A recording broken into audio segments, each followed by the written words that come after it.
Au chapitre 26 à 28, Job reproche à Bildad son incompréhension.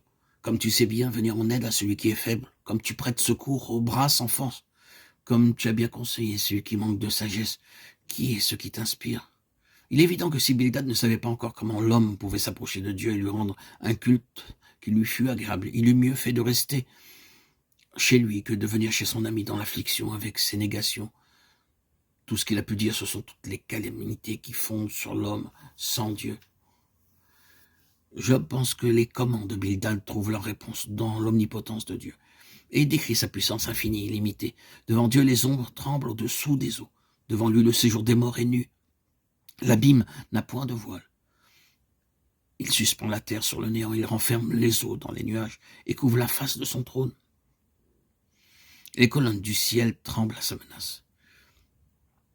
Il apaise la mer et en brise l'orgueil. Son esprit donne au ciel sa beauté. Sa main transperce même le serpent fuyard. Ce ne sont là que les bords de ses voix. C'est le bruit léger qui nous en parvient. Il agit dans le calme, dans le silence.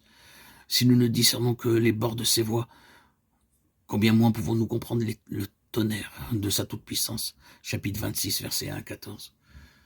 Bildad semble ignorer tout ce qui a été dit, les arguments de ses amis et les réponses de Job. Il en revient encore à ce qu'un esprit a dit à Eliphaz dans une vision de la nuit. Certes, la puissance de Dieu est infinie, ses armées sont innombrables. Il fait luire son soleil sur les méchants comme sur les bons. Cependant, comment l'homme serait-il juste devant lui? Comment serait-il pur? Lorsque même les étoiles ne sont pas pures à ses yeux, combien moins l'homme qui n'est qu'un ver?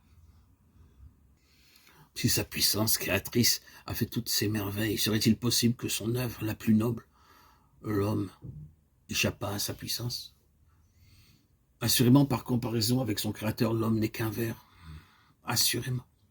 Il est déchu de son premier état. Et il est devenu une esclave de ce monde sur lequel il devait régner. Mais l'infinie sagesse de Dieu peut trouver un moyen de ramener à lui, de rencontrer à nouveau celui que le péché a séparé.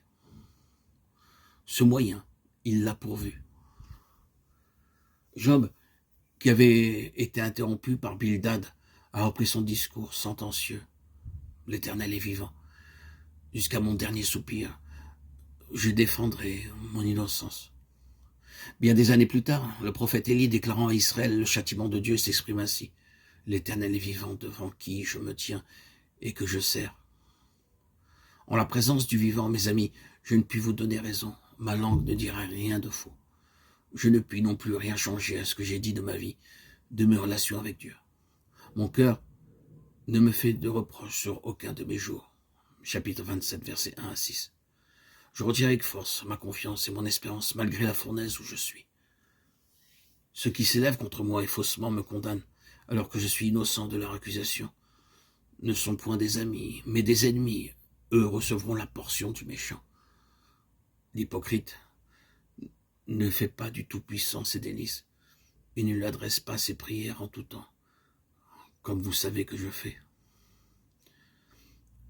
Je vous enseignerai les voies de Dieu.